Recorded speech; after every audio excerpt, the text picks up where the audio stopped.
Hello everyone.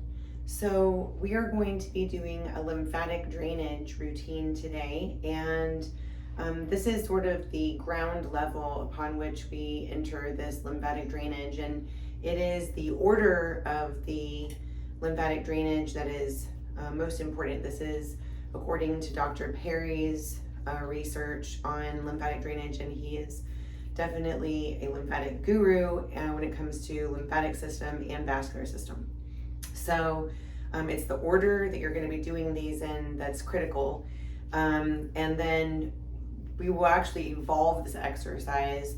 But for today, I'm going to do a little explaining with it, and so that you can understand exactly what's going into this. So with lymphatic drainage, what we're doing is we're going to be rubbing the body. So we're not massaging, and there may be points that you're touching that feel tender. And if that's the case, then it's probably because there is some stagnation that's occurring there. So the lymphatic system can impinge on nerves, it can impinge on the vascular system flowing properly.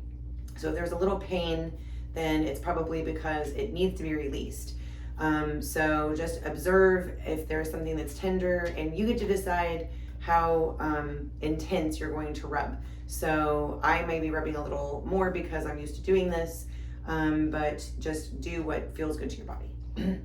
So we're gonna start with rubbing just underneath the clavicle. So just underneath the collarbone here, we're just gonna find these little spots, and we're just rubbing a little friction here, kind of nice and fast. And then on top of the collarbone. And then we're going to come to these points just behind the ear and along the side of the neck. Just rubbing. And then here, just behind the bone of the jaw, there's a lot of lymph nodes here. So we're just going to kind of rub with our fingertips right into that little notch. And then right here at where you would apply your contour, right here at the cheekbone, the little groove there, that's the zygomatic arch. And we're just gonna rub here. And then we're going to use our index fingers or our middle fingers to just come along the sides of the nose, making some little circles up the sides of the nose and down the smile lines. And then we can just pinch the cheeks. So we're gonna pinch the cheeks a couple times. And we're gonna come into the temporalis muscle just above the ears. So just right here in the hairline above the ears, rubbing with our fingertips like you were brushing your hair. And then we're gonna come into this place where the suboccipitals are, just here underneath the occipital bones. So we're just gonna rub in the hairline right there at the base of the skull.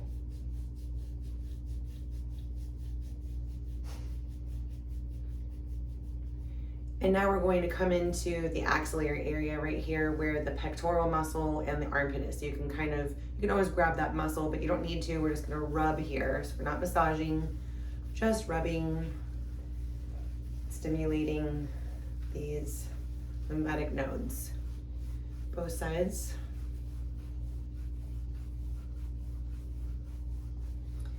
And then if you go below that area, you'll feel some ribs right here at the very top, and this is the anterior serratus.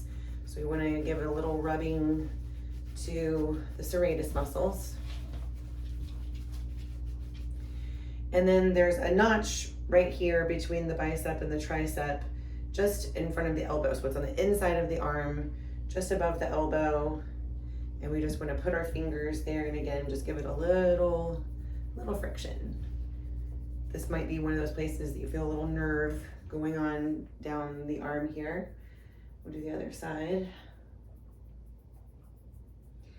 And now we're coming to the sternum. So the sternum is the breastbone that's right here in the center, and we just want to use the fingers to just rub from the collarbones all the way down between the breast tissue. And on each side of the sternum, we have these little sternal notches. It's actually where the ribs come in to attach to the sternum. And if you can just feel for those and kind of use your fingertips to rub into all of those spaces on each side. Lots and lots of lymph nodes here that go around to the back. So if you have back pain, this is a great place to work because it all goes back to the backside of the thoracic cavity. Okay, so now we're going to come into the abdominal area right here. So again, just above the belly button here, we can just rub at the top of the stomach. And then over the actual navel, over the belly button, we're going to go in some circles around that. Just give ourselves a little belly rub here. And then in the inguinal area, so in this little spot where our underwear kind of cuts in right here, we're going to rub right over the inguinal nodes. And also on the inside of the thigh, so we have the adductor magnus, and there's a tendon right in the groin here, and everybody can feel it. It's a huge tendon. So we want to rub in front of that tendon. And we also want to rub behind that tendon. And on the other side, in front of the tendon and in back of the tendon. And then we want to get behind the knee.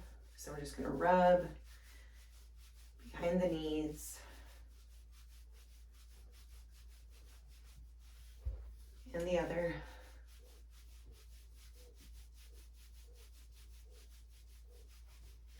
And we're also going to come into the soft tissue that's between the ankle bone and the Achilles tendon. So just giving a nice little rub into this spot here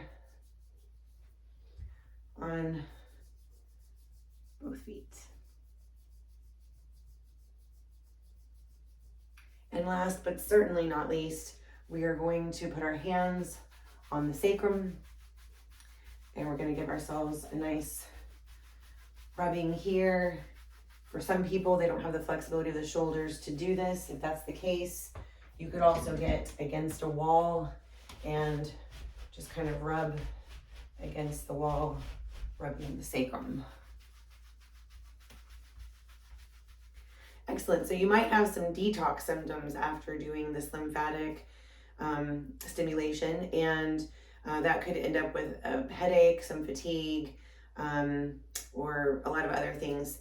I encourage you to drink a lot of water after doing this, maybe taking a binder like activated charcoal or bentonite clay in order to help your body get rid of whatever it might be trying to detox. But we have opened the lymphatic system in the proper order, and I'll see you next time.